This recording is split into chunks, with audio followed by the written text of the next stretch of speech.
Antes de iniciar mais esse top clássico aqui, King Kong de 1976, eu solicito que você procure informações sobre o meu livro, Zorgenwälder, A Redenção. Eu tenho um vídeo aqui no meu canal contando a história dele. Tem mais livros dele lá no Clube de Autores e uns 3 canais aqui no YouTube fazendo a resenha do mesmo. Vamos mergulhar agora um pouco no roteiro e em muitas curiosidades deste que eu considero sim ainda um baita filme, King Kong de 1976, injustamente taxado por muitos aí de algo chato e marasmento. Por exemplo, dizendo que o Kong chega a demorar 1 hora para aparecer no filme. Só que no filme de 33, bem como no 2005 do Peter Jackson, o tempo é mais ou menos o mesmo. Se dá muita atenção aos personagens que logo desaparecem. Só que o de 33 e o de 2005 fazem a mesmíssima coisa. Eu não entendo porque que tem gente que gosta de pulverizar esse filme aqui. Também já adianto a vocês que encontram aqui no canal simplesmente a trilogia Planeta dos Macacos, a mais atual, bem como a mais antiga, que conta aí com 5 filmes. O produtor Dino de Laurentiis, que eu solicito a vocês aí, né, procurem a filmografia dele, que tem muito, mas muito filme interessante. Infelizmente já é falecido. Se uniu ao diretor John Guillermin, que também já é falecido. Deste aqui eu indico a vocês Inferno na Torre de 74, bem como Morte no Nilo de 78. Sendo um remake do filme lá de 33, que simplesmente criou, né, pode-se dizer, o maior e, pelo que eu lembro, até único monstro das telas ocidentais. Todo o restante fica lá por conta do Japão e outros países, que por exemplo tem como grande representante o Godzilla. Custando 24 milhões de dólares e faturou mais ou menos 4 vezes esse valor, o que já pode se considerar um grande sucesso, mesmo o custo sendo um tanto salgado para a época, mas a bilheteria aí de 95 a 100 milhões para meados dos anos 70 não deixava de ser uma tremenda bilheteria. E é óbvio o que incentivou o produtor Dino de mergulhar nesse projeto ambicioso. Não vamos esquecer que meados dos anos 70 não existia CGI. Olha que os efeitos práticos tiveram que ser bem melhores que o filme de 33. A princípio não é uma equipe de cineastas que estão a fim de descobrir uma ilha exótica para fazer um filme. Não, dessa vez temos um ardiloso empresário que enfia na cabeça que lá deve ter um gigantesco depósito de petróleo. Veio muito bem a calhar. Claro que faltam muitos monstros. Afinal, os clássicos de 33 contava, né, com uma geração que curtia, pode-se dizer, mais monstros, e os efeitos stop motion caíam feito uma luva.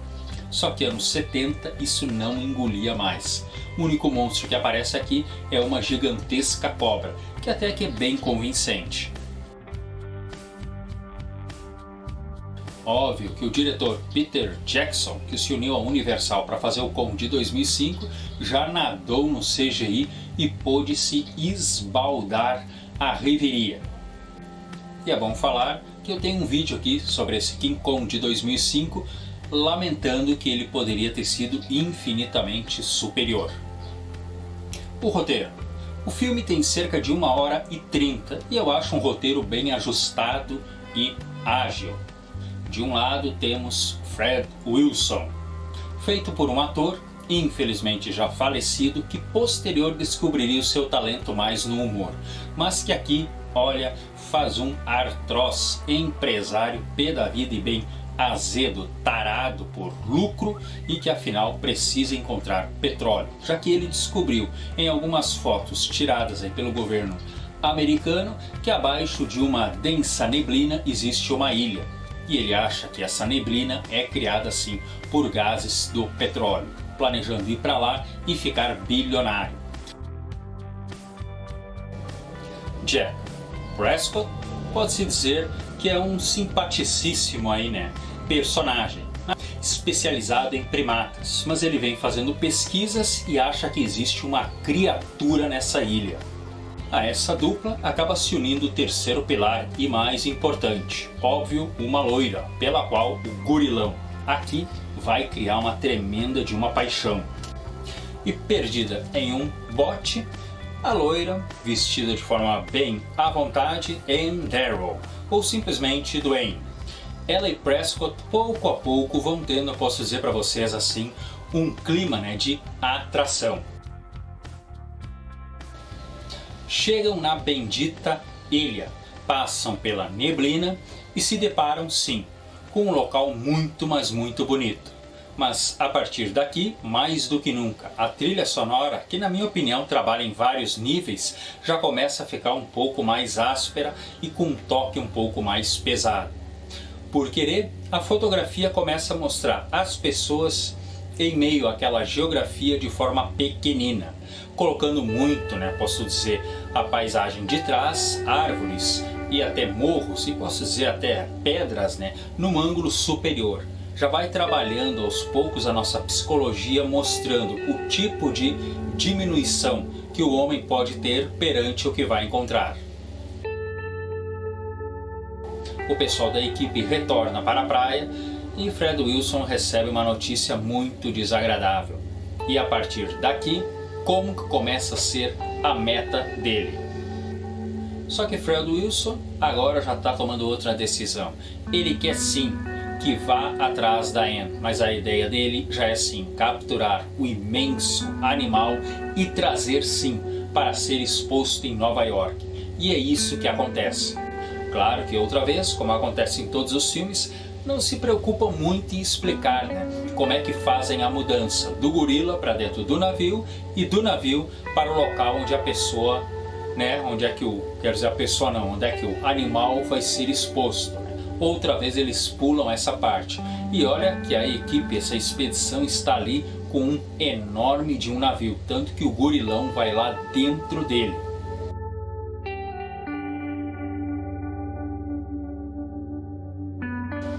Exposto, pode-se dizer, ao público, fazendo uma grande apresentação, né, em que todas as televisões do mundo estão lá. Anne é usada de novo para fazer agora, é claro, um teatro. Enquanto isso, o Kong está envolto em correntes, literalmente dentro de uma jaula. E olha, mostrando muito bem, né, a caracterização dele com uma coroa. Como ocorre nos outros filmes, a imprensa começa a tirar fotos e cerca Anne Darrow. E ao fazer isso, simplesmente pouco a pouco, o Kong começa a ficar hostil. Até então, o animal estava bem depressivo, bem apático. Ele se liberta, dá uma correria daquelas, ele caminha por toda a cidade, toma posse da Anne, de um jeito eu posso dizer meio inusitado, né? Mas vamos tocar em frente que na minha opinião o filme continua muito interessante. Até que ele resolve subir nas Torres Gêmeas, World Trade Center, que hoje infelizmente não existe mais, né? Ele foi alvo aí daquele ataque terrorista em 11 de setembro de 2001. O Kong e ela ficam lá em cima. É claro que ela já demonstra um sentimento por ele, principalmente quando o exército começa a atacar ele com lança-chamas.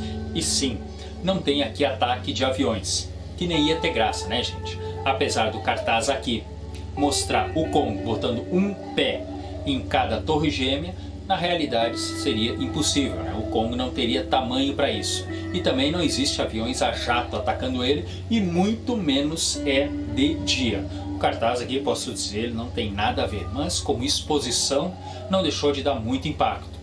Helicópteros militares cercam ele, mergulhado na noite. O coitado do gorila não tem o que fazer. Mesmo conseguindo derrubar alguns helicópteros, ele acaba ficando extremamente abatido e tem apenas o solo lá embaixo como túmulo. Nesse momento, Anne Darrow se aproxima dele e ele ainda está com os olhos abertos. Uma batida, posso dizer, de tambor vai marcando ainda o coração dele e vai enfraquecendo. E ela ali, chorando de um jeito muito sentimental. Isso para mim só mostra, né? Esta atriz que fez a Anne poderia ter dado um poder emocional muito grande, como ocorre agora, nesses últimos instantes.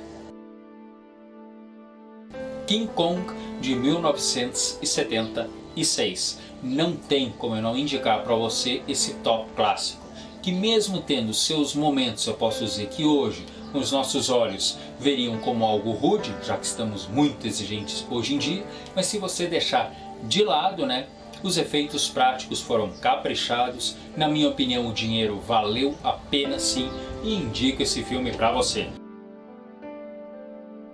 Era 1974. Dino de Laurentiis compra os direitos autorais da RKO, empresa que em 1933 havia feito Kong. Sim, gente, essa empresa estava praticamente falida e olha, o que faturou em cima do Kong não foi pouco. Mas eu pretendo fazer um vídeo aí esmiuçando também o filme de 1933. Mas retornando para cá, uma das promessas do produtor é que, baseado também aí, né, na grande força aí do monstro, do tubarão de 75 do Spielberg, com o Kong ele faria o público chorar, ele faria um Kong mais emotivo e na minha opinião conseguiu atingir esse resultado. Mas quem diria que a vida seria fácil? É claro que não pode ser. Produção do filme já estava a pleno vapor e de repente eles ganham uma ligação da distribuidora Universal. O motivo era simples, eles também tinham parte dos direitos autorais do Kong e inclusive já estavam trabalhando aí, né, para fazer Kong a Lenda. Houve um tremendo de um processo e a Universal acabou ganhando, mas foi feito um acerto aí e o processo simplesmente foi abandonado.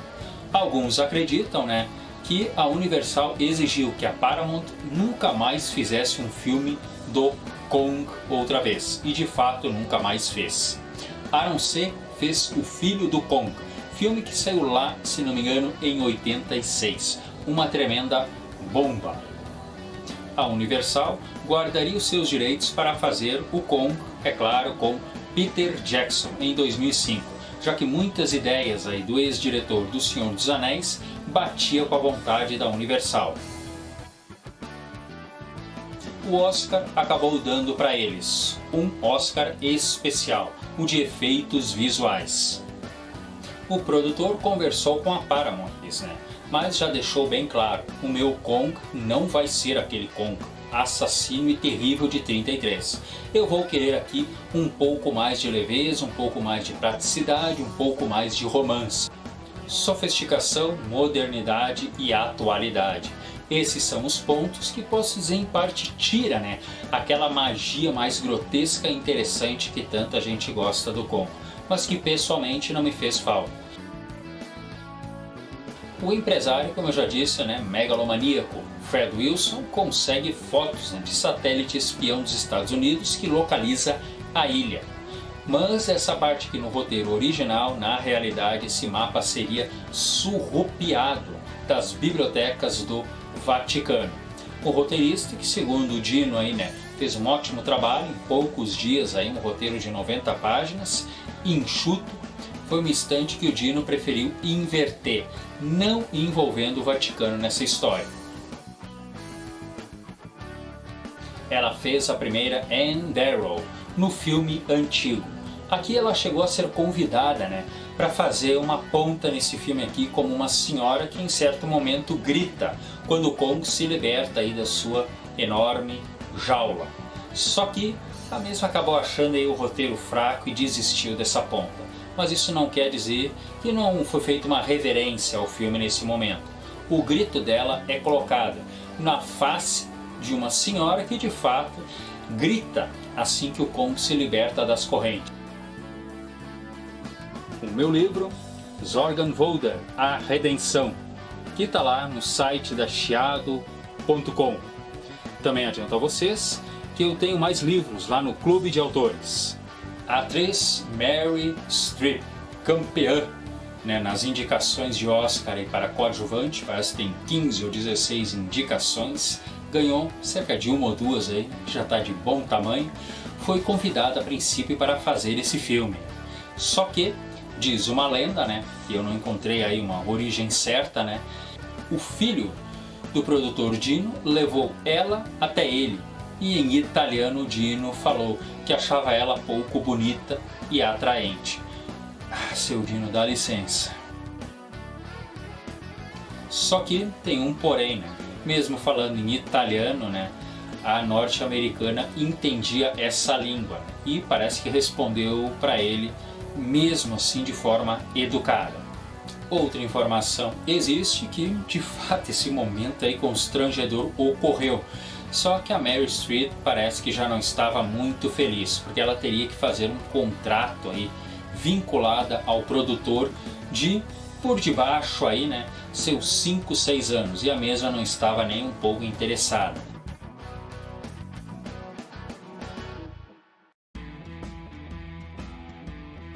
Jessica Lange acabou aceitando, a mesma que já era modelo.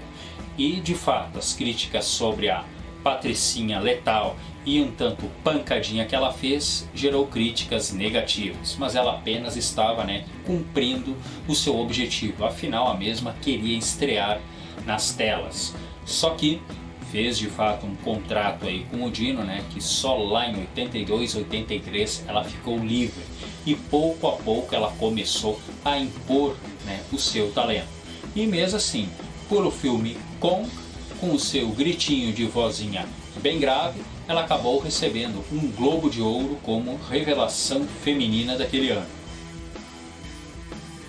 Há uma cena, inclusive, que o Kong dá um banho na mesma e fica depois assoprando ela, né, a fim de que ela seque. A cena de fundo, que aparece visivelmente, hoje você vê que é uma tela que foi colocada ali com uma imagem, né, de outra cachoeira, comentam que essa cachoeira ali pertence ao Brasil. O empresário Fred Wilson, foi feita uma filmagem, né, em que ele escapa com vida do filme. Só que ao ser exibido aí naquelas sessões assim, né, em que fazer um teste com o público, o pessoal não gostou nem um pouco dele ter escapado. Afinal, o Dino já estava bolando uma sequência naquela época. Eu lembro inclusive que eu tinha um álbum de figurinha. Isso, naquele tempo o filme fazia sucesso, eles lançavam álbum de figurinha.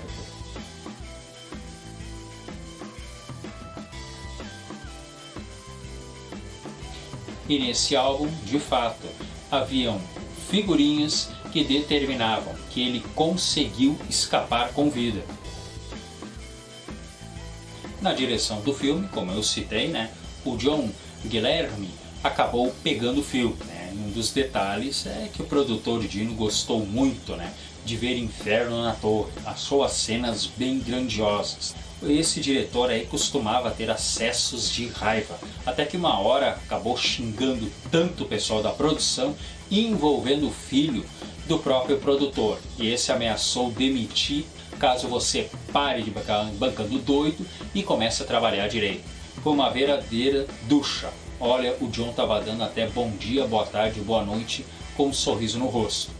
A roupa do gorilão foi vestida e parcialmente, posso dizer, feita, né, por Rick Baker. Ele não ficou nem um pouco feliz com o resultado, mas comentou aí, né, que a mão do diretor e o próprio diretor de fotografia é que acabaram salvando. Ele já havia deixado bem claro que não ia fazer movimentos de macaco, ia fazer o Kong mais humanizado possível. E é claro, ajudou muito a cerca de 4 a 6 cabeças eletrônicas que foram criadas, né, para transmitir a emoção na face do animal. Já nos anos 70, a carga de eletricidade sobre o mesa era bem superior. Então o que tiveram que fazer? Com as maquetes, aliás as maquetes é outro trabalho ótimo que é feito nesse filme, colocaram bastante eletricidade na mesma. E teve uma hora que ele chegou a ter a impressão que a roupa estava pegando fogo. Nas 4 roupas do Kong feitas, ele chegou a incluir músculos de silicone. E depois o Rick Baker acabaria fazendo uma longa carreira, né, nessa área aí de criaturas e efeitos práticos. Foi feito um Kong tamanho real, 12 metros, que pesava 60 toneladas, custando em média $1 milhão. Mas infelizmente ele mal aparece e é pouquíssimo utilizado.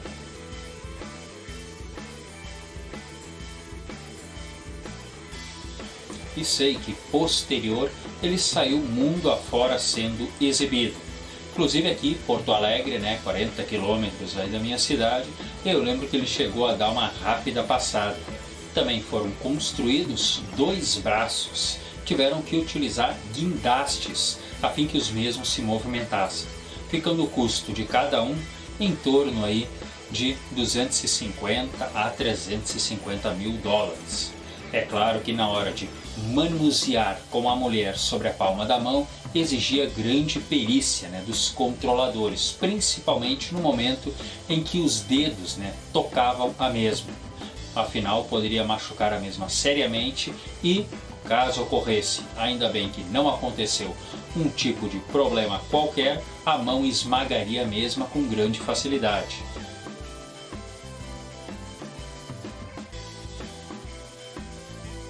Alguns sons do filme, bem como o próprio rugido aí do animalão, foi retirado do filme The Lost World de 1960.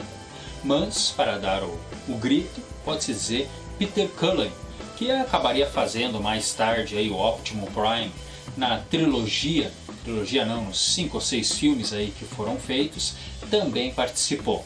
Alguns dizem que ele fez tanto esforço que chegou a ter problema sério nas suas cordas vocais. E quem diz que coadjuvantes extras não são muito bem-vindos, principalmente quando são cerca aí de 25 mil.